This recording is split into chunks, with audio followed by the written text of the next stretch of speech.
Kdaj si ti prvič izgubil vid oziroma imel težave s tem? S vidom imam težave od rojstva, predvsem z začetka je bilo ful težave tudi s svetlobo. Ja, kar zanimivo je bilo, predvsem je bilo malo drugače, ampak se človek navadi živeti s tem.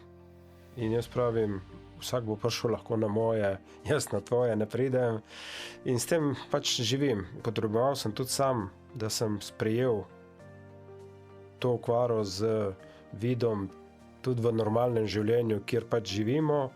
In lahko večkrat rečem, da sem rabil kar dolgo cajta, da sem lahko vzel lupo sredi Nove Gorice in kaj prebral. Tako da sem začetka kar prekrival svojo težavo z vidom. Zakaj si prekrival to?